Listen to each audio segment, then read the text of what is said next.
voyage pour venir jusqu'ici à Saint-Martin-de-Corconac, j'habite à Arnaud, mais pour venir vous raconter une histoire oubliée, ou peut-être n'est-elle pas encore arrivée.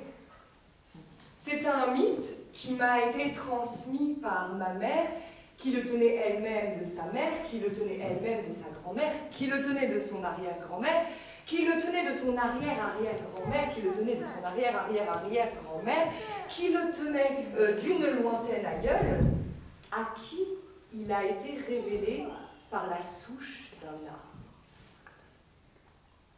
Alors, je ne vais pas vous expliquer ce soir comment la souche d'un arbre a conté cette histoire à mon ancêtre, mais je me souviens très bien ce qu'on m'a dit quand on me l'a transmise. Contente-toi de savoir que tout est mystère. La création du monde est la tienne, la destinée du monde est la tienne. Souris à ces mystères comme un danger que tu mépriserais. Alors depuis ce jour, je sillonne les routes, je vais partout pour faire vivre cette histoire, parce que ce n'est pas n'importe quelle histoire, c'est l'histoire d'Héméra, déesse indomptable qui a su bousculer l'ordre du monde. Elle n'était pas seule, hein. Comment aurait-elle pu bousculer l'ordre du monde à elle toute seule? La musique l'accompagnait. Donc c'est aussi une histoire de vibration, de notes, de rythme, de chant du monde. Vous êtes prêts? Alors on y va.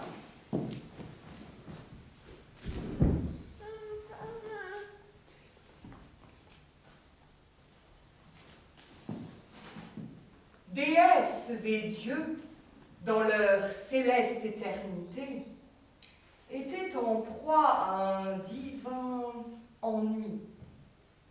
L'humanité les ayant délaissés depuis maintes années, ils ne se préoccupaient plus du destin des mortels. Leur existence éthérée s'étirait en vase clos dans une monotonie éternellement fade. Pour les déesses et dieux, les jours succédaient aux nuits, qui succédaient aux jours, qui succédaient aux nuits, qui succédaient aux jours, qui succédaient aux nuits. Dans un palais paradisiaque, dénué de sensations. Une éternité sur encéphalogramme plat.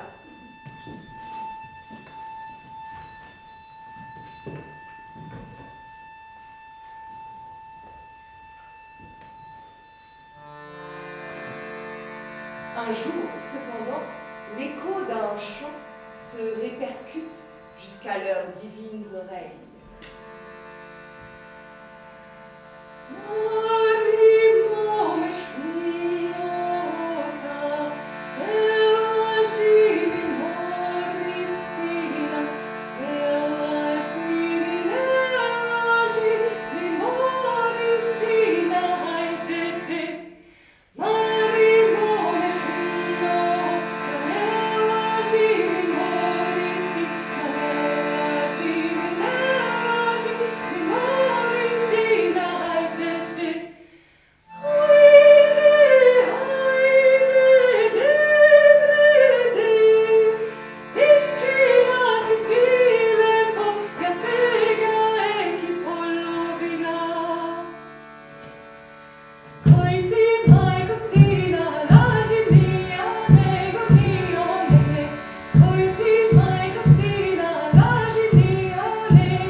sable, traverse nuages, atmosphères, pour venir se répercuter délicieusement sur les tympans sacrés.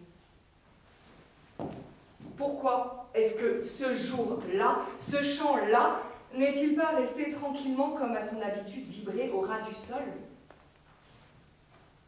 Dans le huis clos céleste, une silhouette furtive s'enfuit.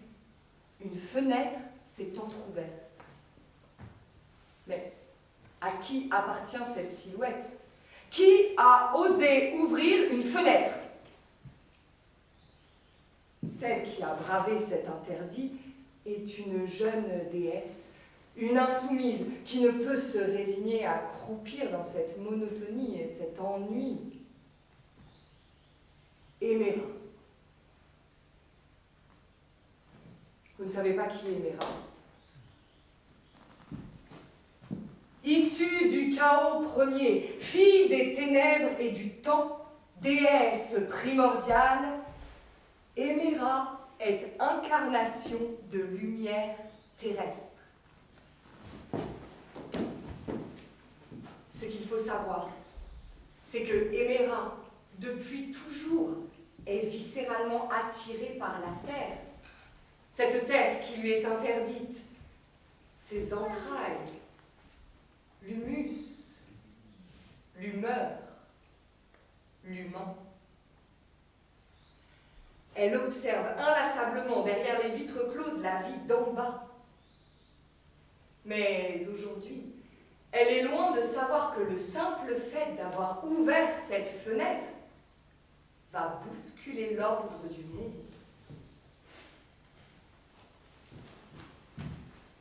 Donc, revenons à ce chant venu de la terre, maintenant infiltré dans cette forteresse de rigueur, et qui chatouille la curiosité des déesses et des dieux. L'air de rien, chacun ne peut s'empêcher de tendre discrètement l'oreille.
Des corps s'enlacent, des amoureux s'embrassent.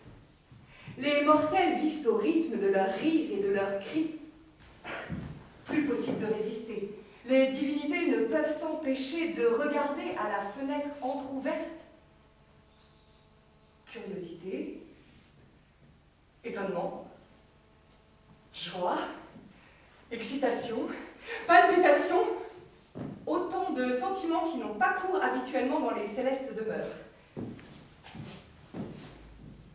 Héméra est pleine d'espoir. Elle se réjouit de voir les autres dieux se pencher aux fenêtres oubliées. Cependant qu'elle assiste à cet emballement inattendu, elle ne remarque pas la flèche insidieuse, le petit pic dans le ventre, l'aigreur qui vient noircir leur engouement.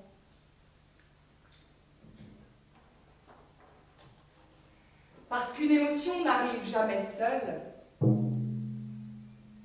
la jalousie pointe le bout de son nez.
Jalousie envers les humains, envers leur liberté du moment présent.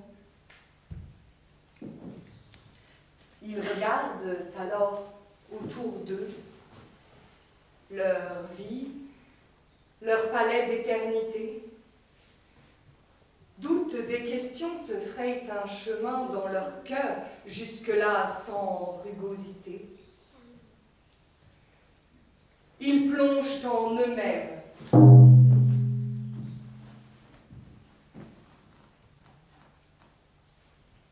Découvrent leur propre vacuité.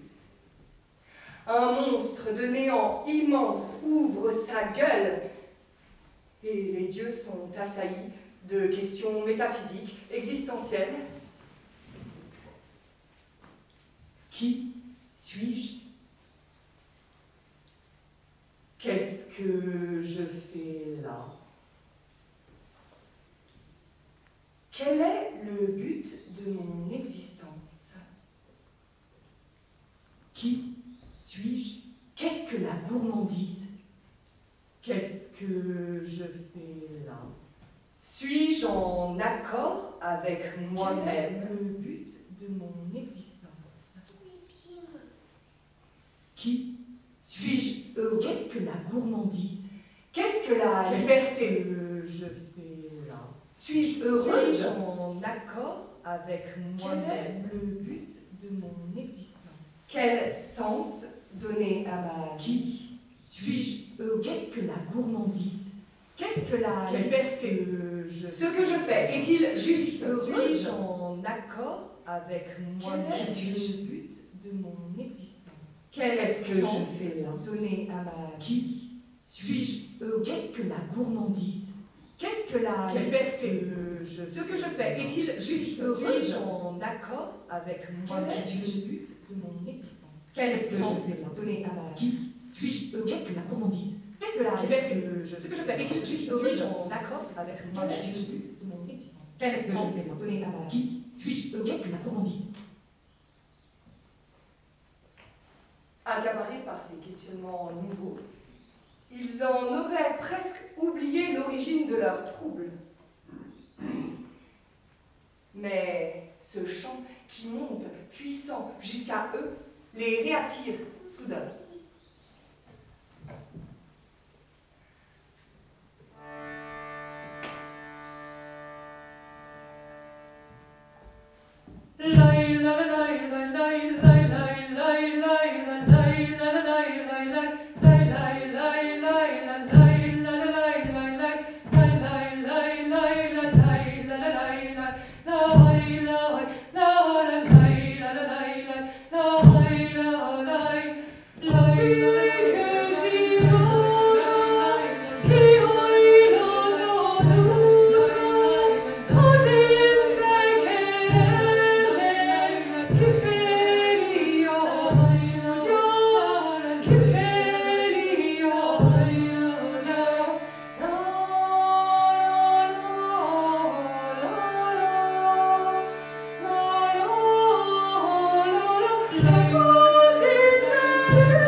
Les notes tambourinent puissamment.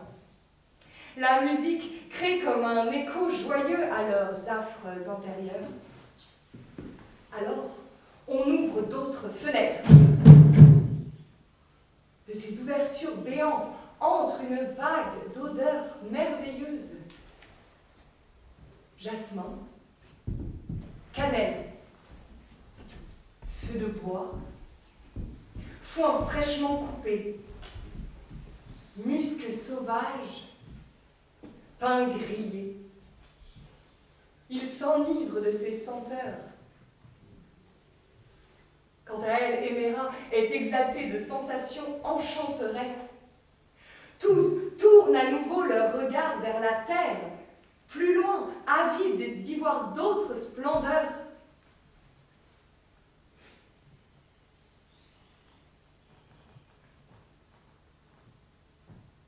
Seulement, la fête et la joie se sont tues.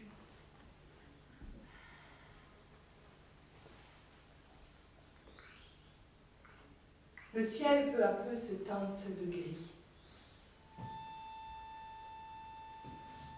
De la terre leur parviennent des bruits dissonants, pleurs, cris, grincements.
émergent à leur conscience ces choses impensables, la violence, la mort, la guerre.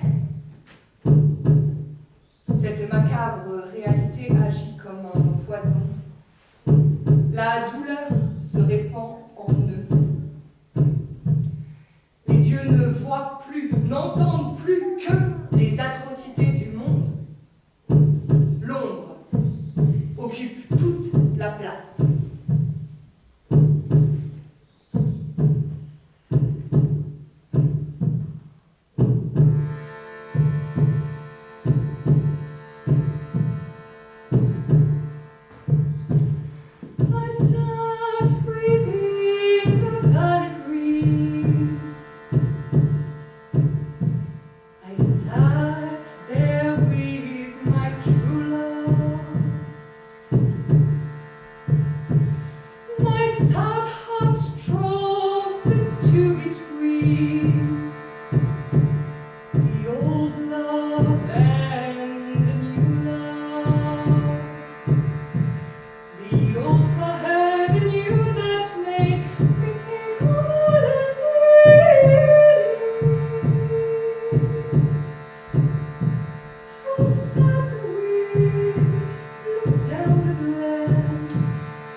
visage, dans les oreilles, de la brume devant les yeux.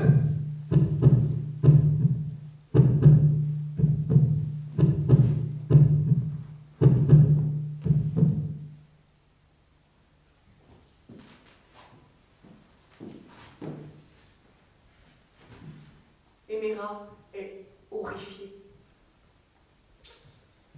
Elle refuse de revenir à la vie d'avant. Elle refuse de faire la sourde oreille. Elle résiste à l'enfermement. Elle ouvre tout son être à la plainte de la terre.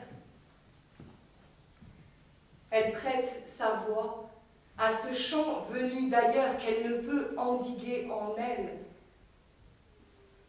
Par la voix d'Emera monte le chant de la terre, mère opprimée. Un cri gonfle et résonne dans toute la demeure céleste.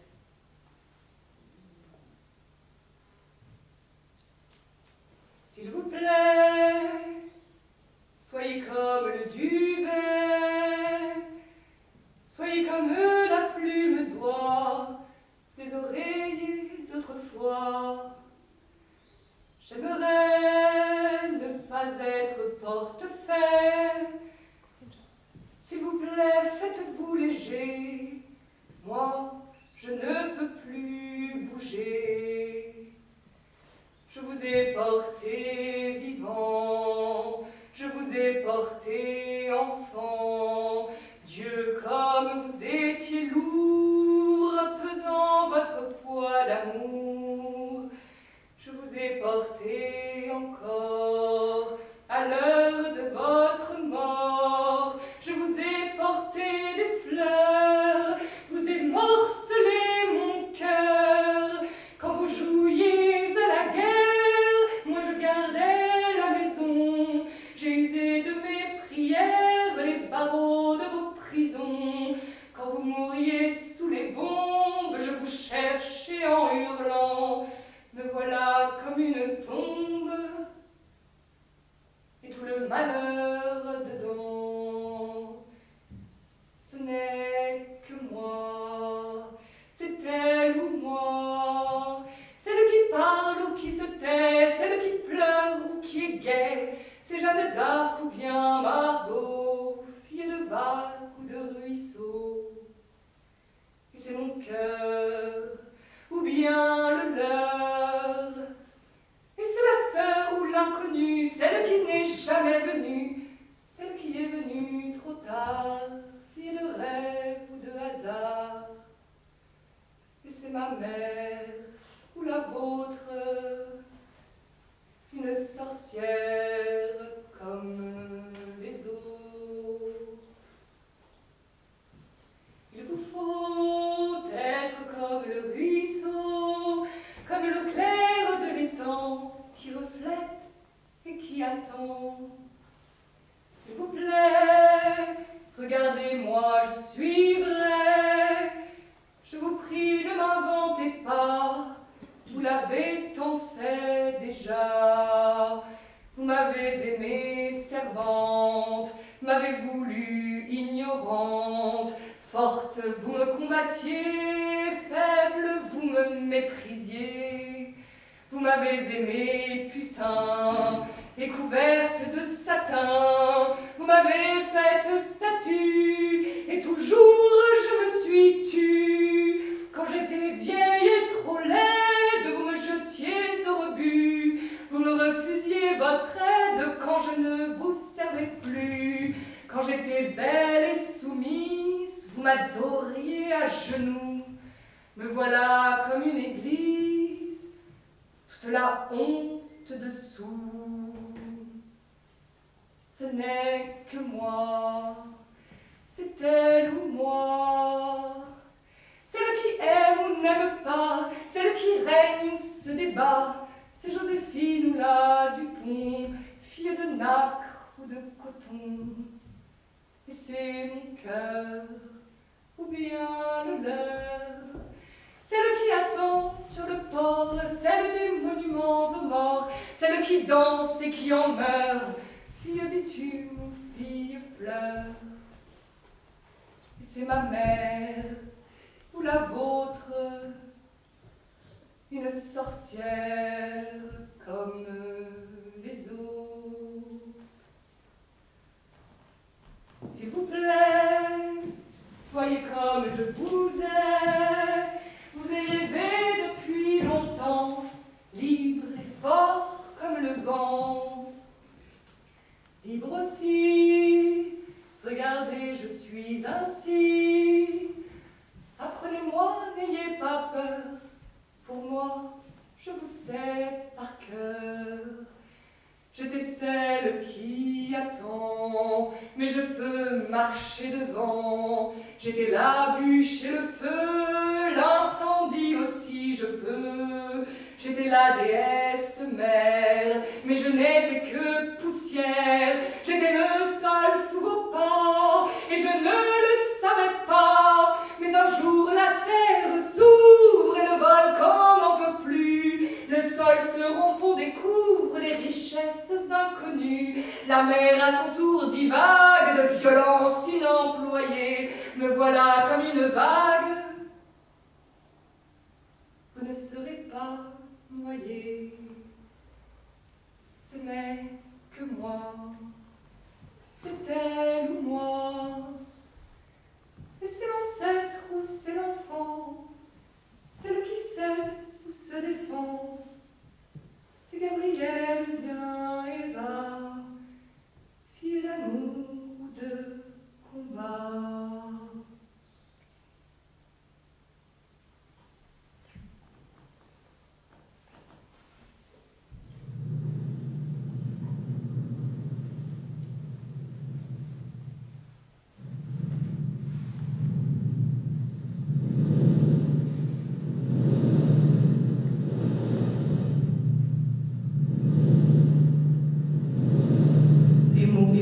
Tape contre les murs. Les sons ricochent dans les angles. Le verbe entaille l'air vicié. Les mots tapent contre les murs. Les sons ricochent dans les angles. Le verbe entaille l'air vicié. Le chant crée des failles, des fêlures.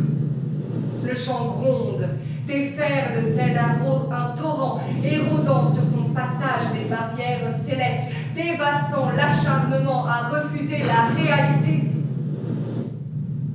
Les murs vibrent, se craquellent, se désintègrent, tombent en poussière. La voix est libre. Éméra est comme happée. Guidée par l'attraction terrestre, elle atterrit en haut d'une montagne.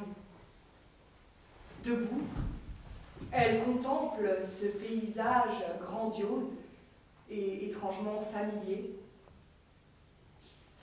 Au même instant, au pied de la montagne, une femme immobile. Leurs regards se croisent. Entre elles, une connexion, une attirance inexpliquée se crée.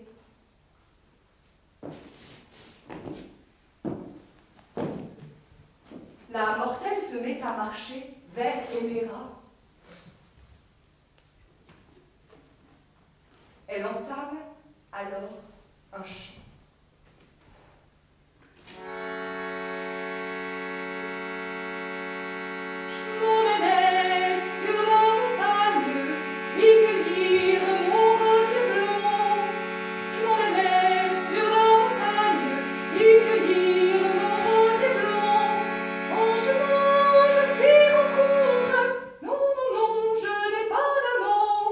D'un gentil homme de ville qu'on ne croise pas souvent.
montagne gravie, la jeune femme s'avance. L'instant d'après, elle est là, face à face avec Héméra, tellement proche que la déesse et l'humaine ne semblent faire plus qu'une. Leurs regards se mêlent, leurs corps s'imbriquent.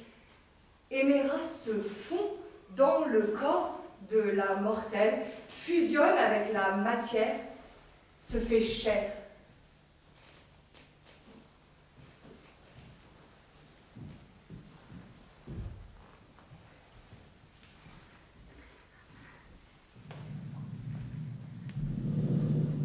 Du haut de leur palais céleste, les dieux témoins de cette scène sont bouleversés.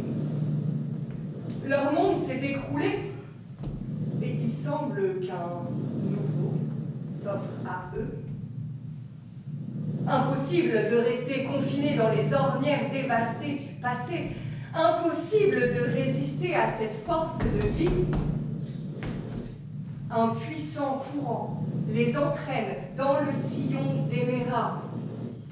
Un faisceau étincelant se dirige ainsi vers la Terre, se diffuse du nord au sud, d'est en ouest, des confins polaires au centre de la Terre.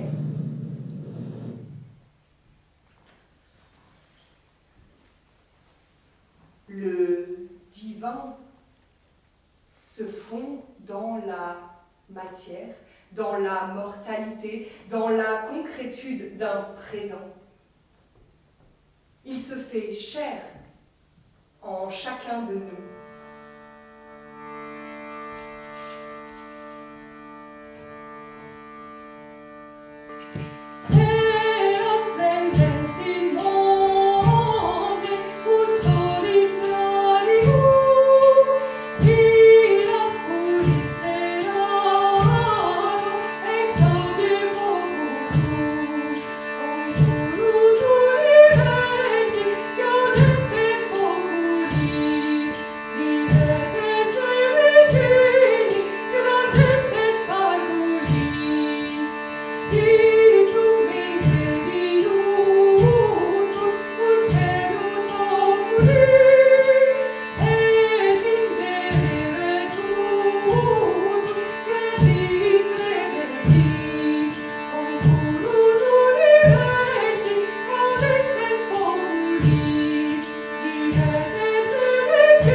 Ainsi, la lumière terrestre, Héméra, l'insoumise, révélera le divin en nous. Le monde sera pris d'une grande liesse qui durera 9 jours et 9 nuits. Depuis ce jour, tous les êtres se retrouveront pour chanter et danser en l'honneur de la vie.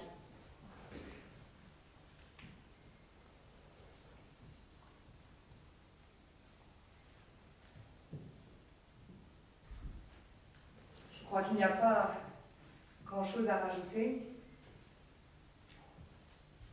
Si ce n'est que je me rappelle ce qu'a dit un grand sage il y a fort longtemps. Sois heureux un instant. Cet instant, c'est ta vie. Prends une urne de vin, va t'asseoir au clair de lune et contemple-la en évoquant les civilisations qu'elle a vues s'éteindre. Bois du vin.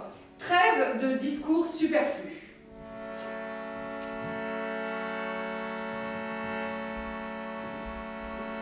Quand je bois des vins éclairés, amis tout tourne,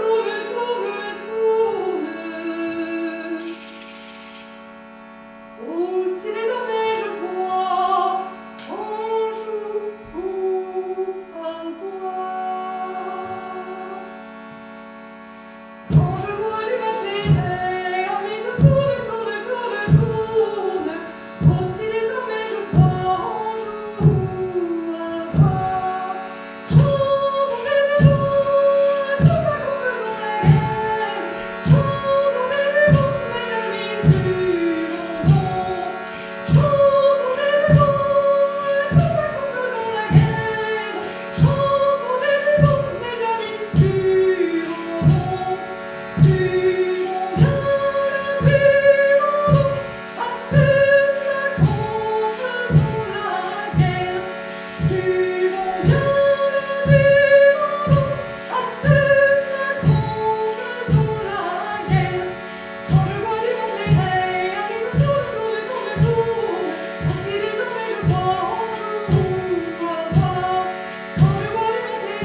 Merci beaucoup. Merci beaucoup de votre présence. Merci à Saint-Martin-Corconac, au bel accueil que j'ai eu. Merci aussi pour la captation vidéo Edmond. Et Michel, qui s'est testé au cadrage. Et voilà, et si vous avez envie d'en savoir plus sur les chants que j'ai chantés, il y a quelques feuilles à la sortie. C'est possible de consulter voilà, d'où ils viennent, ce qu'ils veulent dire. Voilà. Donc, merci beaucoup en tout cas.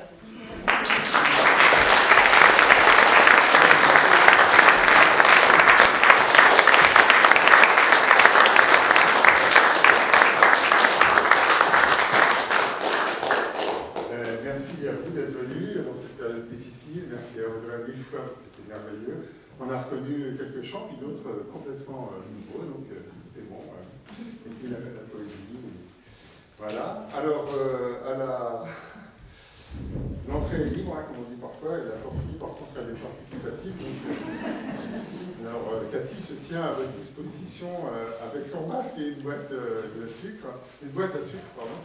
Et donc, vous pouvez mettre, il faut que vous mettiez des sous dans cette boîte, parce qu'Audrey en a besoin pour démarrer, pour continuer de démarrer toute sa carrière d'artiste. Les artistes en ce moment, ils sont vraiment pas bien traités, quoi. On est vraiment, il faut être solidaire avec eux parce que les choses s'arrêtent. Alors bon, vous entendez sur les ondes qu'on prolonge leur intermittence, mais c'est seulement leur intermittence qu'on prolonge, c'est-à-dire qu'ils ne perdent pas leurs droits d'un seul coup, heureusement. Par contre, ils perdent des dates, ils perdent des spectacles dans lesquels ils auraient été payés, et voilà. Et donc, c'est pour ça que voilà. Bon, nous, on aime bien les artistes et puis on aime bien qu'ils soient rémunérés correctement. Voilà. Après, bon, on va vous donner ce que vous pouvez et puis merci par avance. Et je vous invite la semaine prochaine, donc, je vous l'ai dit tout à l'heure, pour un nouvel événement de ce genre. Alors, la technique nous a quand même un peu bouleversé, donc. Mais j'ai quand même pas raté le spectacle. Voilà, bonne fin de journée, bonne fin de soirée à vous. Et puis, merci à Audrey. Encore une fois, voilà. À bientôt.